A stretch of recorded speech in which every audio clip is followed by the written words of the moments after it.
Hey everyone, my name is Austin. I'm a senior product designer here at GitLab. This UX showcase, I wanted to highlight a few things that I've been focused on since the last time I presented, which I think maybe it was in March. So we had a big release to our navigation experience, and one of the things I wanted to highlight was how we've been embracing feedback from our wider community and what that also looks like as a designer on the other side of receiving said feedback, and like, what do you do about that? As well as towards the end, I'll try and highlight a few things that we're working on in 16.2, and maybe we can talk about some things moving forward. But I'd love to kind of hear even your own perspective around how you've taken in feedback, maybe stuff that's hard, stuff that you found has worked well for you. So think about that as I'm kind of going through my quick slideshow here. First thing I wanted to highlight, there are lots of feelings about change. If you go to our feedback issue, there are tons of emoji reactions. I don't know how to take the cactus. It could mean something, could mean something else. Who knows? I'm not going to read too much into it. All this really tells me is there are a lot of people that have a lot of feelings, but if you look at the summation of these, it's still a pretty small percentage of our user base. Even if it's like a few hundred users, that's a very small number in comparison to like the magnitude of the GitLab user base. So take it with a grain of salt that some of the feedback in here is more or less the vocal minority. And I wanted just to highlight a few quotes, not necessarily to put the spotlight on them, but to just highlight that there are just unkind elements of feedback. That is part of being a transparent company. That is part of opening ourselves up to feedback. And it can be hard to hear sometimes, and that's okay. It can be hurtful even at times. Tori helped me appreciate that fact. What I have been encouraged by just having been at GitLab is lots of team members have reached out, been encouraging to me. And some of it's not even directed at the feature itself. Like maybe they're just frustrated about the pricing scheme, whatever it might be. That's not where we want to focus. So just a friendly reminder from a great movie of Fight Club, like you're not your job. So what everybody in this feedback thread don't have the perspective of is like what it's like to build at GitLab, the challenges that we have to work through, the trade-offs that we're encountering, and the fact that we have short toes and we show our work early. And these are things that improve the product over time, but maybe feel uncomfortable up front. So don't take harsh feedback, even unkind or hurtful feedback personally as best you can. Because on the other side of that, there are hundreds of comments and there's been some really great constructive feedback. And I've been really appreciative to focus on those elements and have that as the topic of conversation with the product manager or engineering team and looking for like, okay, which of these things should we prioritize first? Where can we dive deeper? What can we maybe put out a quick solution for? And that's where we're kind of starting off. So we launched this experience more or less in 16. We use 16.1 to kind of sit back and be like, all right, like let's let the floodgates open. Let's expose more users to it. Let's get some feedback in. And now we're starting to figure out in 16.2, what can we do next? How can we take action? And focusing on those constructive feedback bits. We put a disclaimer in there that we could not respond to every comment. And you'll find that sometimes responding to comments leads down a unproductive path. But I did query a few people on a few of their thoughts because I thought they were constructive and they were helpful in illuminating their mental model or understanding their user journey or maybe the pain points they're experiencing. So that's given a lot of great inspiration and a great launching point to move off into. What worked well for me just in this experience, because I have not been a part of, we'll say, a feedback issue that is as highly active as this one has been, is just like taking bits of verbatims, throwing them into an issue and just lightly jotting down like what could maybe be a solution here. That helped me compartmentalize my thoughts and separate my emotions from their reactions. Maybe I was feeling at times when people would leave certain tidbits of comments, and then beneficially, it just gave me a starting point for a conversation with our product manager. So if you have tips, I'd love to hear them as well. And then for what's next, I would say keep an eye on the label, navigation remove toggle. That's where we're trying to aggregate all the issues that we feel we have to complete before we're comfortable considering when we're ready to essentially deprecate the older navigation, when you no longer can turn off the new navigation and go back to what you had before. And that list seems to be growing ever so slightly. At each milestone, we discover new things that need to be addressed as we have greater exposure to this feature and more users are playing with it and finding out maybe there's a bug here, or maybe we need to catch up to the design vision we had set out at the beginning of the year we hadn't quite finished yet.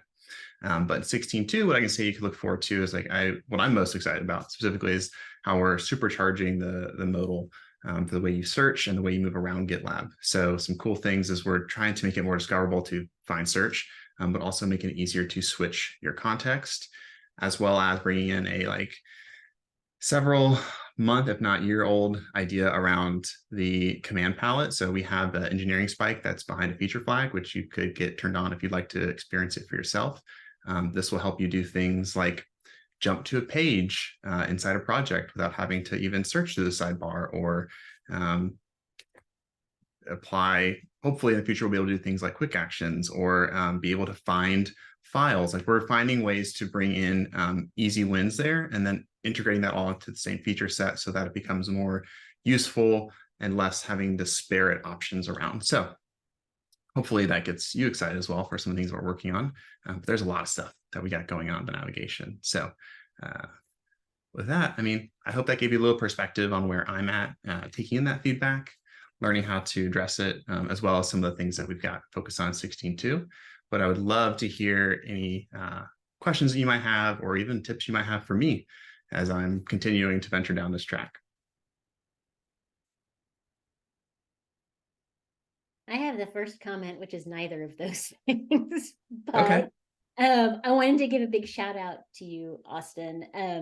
This is a really cool approach to your UX showcase. In my 4.5 years at GitLab, I have not seen anything get as much feedback as navigation has gotten. You've gotten internal feedback, external feedback, positive feedback, negative feedback, you name it. You were gracious, you were generous throughout all of it. You had a great attitude. The mental model you used for, like you said, compartmentalizing that, I think was really effective. So great role model. If anyone else runs into a high feedback situation in the future, I will be sending them your way. Yeah, thanks for that shout out, Christy. I appreciate it. Gina, do you want to vocalize your question? Yeah. Yeah, I was just wondering how the experience of collecting feedback from the community through an issue differed from other methods that you've maybe used in the past for when we release a new feature. Oh, that's a great question. Okay, so in the past, let's say when I was working in the compliance group, we were releasing very specific features, usually geared towards a customer that put in a specific request, or we were targeting a specific persona. So when we would open a feedback issue, I would try and like get feedback there, but generally you don't get a ton of traction unless it's like really controversial. So where I actually found some of the most feedback that was beneficial to hear was connecting with our sales team and figuring out like where there were struggles for them communicating like the new feature, or where they were having challenges with their own customers trying to set it up or configure it, or like maybe the road bumps that they're running into. And then they would serve as a place to be like, oh, hey, yeah, go share with our GitLab team members your feedback in this issue. And that kind of helped kind of create a pipeline to that feedback. What's unique about this is because we put in GitLab a link directly in the navigation to provide feedback, I think that like gave a very easy target for them. I don't know if that's a pattern we necessarily want to reproduce everywhere, but in the past, what was helpful for me for getting that wider feedback from maybe a more niche audience was connecting more with our customer success or sales team, or the people that were interfacing with the users that were consuming, let's say, like an ultimate feature specifically. Okay. Yeah, that makes sense. I totally understand and agree that our customer success team / sales helps us a lot. But I also saw like the feedback issue as being really successful in getting feedback. And I've done that in the past as well, using an issue for feedback. And again, I had the question of, should we be using that as a pattern everywhere, or like what method should we be using for collecting feedback? But it's helpful to hear your perspective on it. Thank you. Yeah, sure thing. I'm sure it's on a case by case basis, but yeah, anything that helps someone get closer to where do I need to provide said feedback, I think that always helps, giving them that shortcut.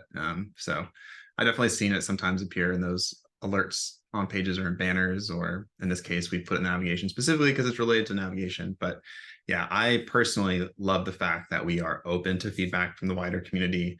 I love talking to the wider community and getting to have that dialogue, because I think it is what makes our product unique, in the way that we are an open core platform. And even if it's just a comment, like that is a way to contribute to GitLab. Justin, I see you're writing a thought. Would you prefer to just write it down, or would you also like to vocalize it?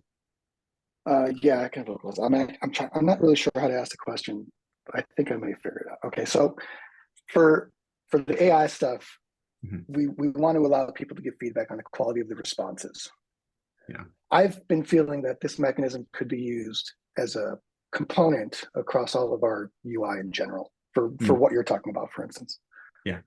But then I'm also wondering if that would take away from the openness that an issue has. So I was wondering if you had any thoughts on that, because the feedback component is very, I don't know, compartmentalized, I guess. Yeah. Oh, that's a good question, because I've interacted with the GitLab chat experience just a little bit, and the feedback portion of that also just a little bit. Part of me is distrusting in the sense of being a user, not a GitLab employee, but just as a user of like, if I hit this thumbs up button, like, what does it do? Like, I have no idea like where this goes. Or if I thumbs down, like, what is it doing? Is it training a model, or is it just going and like linking to some sort of API request and dumping it as like a thumbs up to some issue somewhere? I like the forum type of discussion around features, because I think it allows people to elaborate further. But especially for just kind of helping, I'm assuming the benefit of having the thumbs up, thumbs down in that chat is to help train a data model around if the responses are going the right direction or not. So I think it's there are two sides of that coin, essentially. Like, one, we might want open verbatims to expound upon what's not working well or what is working well, but a data model might just need a thumbs up or thumbs down to get a little bit better than it was yesterday. So I'm not saying one is necessarily better than the other, but they might both be necessary depending on what exactly we're doing with the data. Yeah, and the feedback is totally what she's hearing too. People don't know what the thumbs up do. They're reluctant to click it because of that. So that's where if you click on the issue, you're seeing iterations to help get away from that and allow more for verbatim type stuff. But those verbatims don't go into an issue, and you can't have a conversation like you might be able to in an issue to dig in. You're just getting a data dump, and then you have to figure it out. So it's an interesting dichotomy to figure out. Yeah, for sure. Cool. Well, that puts us at the 15-minute mark, so I think we're good. I don't see any other questions.